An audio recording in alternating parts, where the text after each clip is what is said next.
वंदे पुरुषोत्तम। आज मैं आप लोगों के सामने श्री श्री बड़दा, जिनको हम श्री श्री पितृदेव बोलते हैं, उनके साथ ठाकुर जी की जो वाणियाँ हैं उसकी व्याख्या होती थी, उसकी चर्चा होती थी।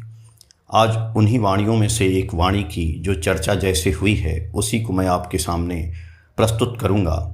लेकिन मैं इतना बता दूँ कि इस वाणी में उन्होंने जो चर्चा किया है कि हर जगह ईश्वर होते हैं, और जब हम इसीलिए जब नाम करने बैठते थे, छोटी छोटी बातों पर श्री श्री बड़दा ध्यान देते थे। नाम करने के समय यदि कोई भी कुछ घर में भी इधर उधर अव्यवस्थित है तो उनको नाम करने में वो बाधा डालता था, उसको वो सही करते थे।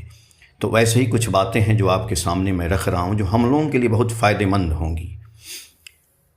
वाणी इस प्रकार है कि तुम्हारे जीवन चलन में जो जो प्रयोजन है उन सबों को यदि सुंदर व्यवस्था से, सुष्ठ परिचर्या से अस्त नहीं रख सको तो किंतु ठगाओगे। वाणी संख्या 214। श्री श्री पितृदेव बोल रहे हैं कि जीवन चलन के लिए क्या क्या प्रयोजन है। उन्होंने क्वेश्चन किया, पूछा। वहाँ पर सतीश दा बैठे थे। उन्होंने बोला कि आहार, परिवेश इत्यादि। श्री श्री पितृदेव जी बोले, तुम्हारी वह घड़ी, क्या उसकी ज़रूरत नहीं है? उन्होंने कहा, जी हाँ, वह भी है। तो श्री श्री पितृदेव जी बोले, इसलिए तुम्हारी पुस्तक, घड़ी, कपड़ा सभी तुम्हारे जीवन चलन के लिए प्रयोजन है। इन सबों को ठीक नहीं रख पाने पर स्वयं ठगाओगे। संभवतः पुस्तक की देखभाल नहीं करते हो, कुछ दिनों के बाद ही देखोगे पुस्तक फटने लगी है। कपड़े की देखभाल नहीं करते हो, जो कपड़ा 6 महीने चलता वह संभवतः 4 महीने में ही फट गया। सब कुछ को सुंदर रूप से ठीक ठाक करके रखना चाहिए। हर विषय को ही सेवा देने की जरूरत है। सभी में ही सत्ता है, यह सोचकर हर चीज की देखभाल करने की जरूरत है। इससे तुम ही लाभवान होगे। सामने देखकर बोले, किसी के घर पर जाने से देखता हूँ यह सत्संगी का ही घर है। ठाकुर की छवि पर मकड़ी का जाला है। सब कुछ अपरिष्कार है। संभवतः ठाकुर की छवि टेढ़ी हो गई है, इतनी टेढ़ी कि झुक गई है। उसी तरह हम लोगों में भी है, हमारे यहाँ देवघर में। इसीलिए मुझे किसी के घर पर जाने की इच्छा नहीं होती है। फिर ऐसा भी है जिसे लोग खूब झगड़ालू कहते हैं, किंतु उसके घर पर जाने से देखता हूँ ठाकुर घर कितना साफ सुथरा है। ठाकुर का फोटो खूब सुंदर रूप से सज्जित है, घर द्वार सब परिष्कार है। यह सब देखने पर अच्छा लगता है, मन आनंदित होता है।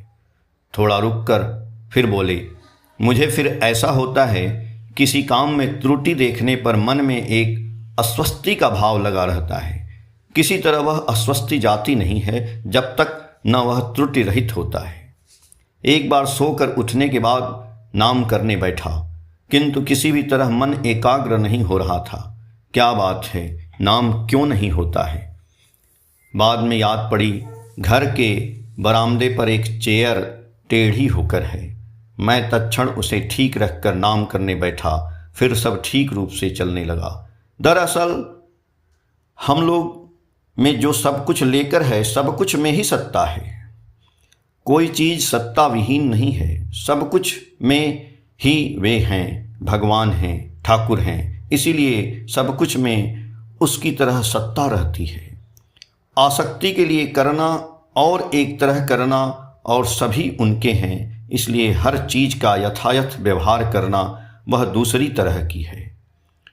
शीतलदा चक्रवर्ती जो वहाँ थे, उन्होंने बोला कि आप कहते हैं सब कुछ में ही सत्ता है, क्या एक चेयर में भी वह है? श्री श्री पितृदेव जी बोले, हाँ है, उसके अनुसार से है। हम लोग कहते हैं सब कुछ में ईश्वर है, उसका अर्थ क्या है? उसका अर्थ है सब कुछ लेकर ही वे हैं।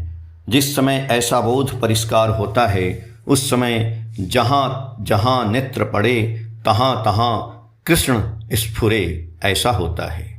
वह जो नहीं है, प्रहलाद की कहानी, प्रहलाद के पिता ने उससे पूछा, पिलर में, स्तंभ में भी क्या तुम्हारा ईश्वर है? प्रहलाद बोला, हाँ है। उसके पिता को तो किसी भी तरह विश्वास नहीं हुआ। उन्होंने लात से मारकर पिलर को तोड़ दिया।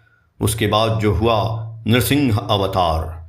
प्रहलाद ने दिखा दिया कि ईश्वर है, सब कुछ में ही वे हैं। ऐसा भाव लाना ही बड़ा मैपन का परिचय है। 7 बज गए हैं, पाठ समाप्त हुआ। हम लोग पुनः कुछ वाणी लेकर के आपके सामने प्रस्तुत मैं हूँगा।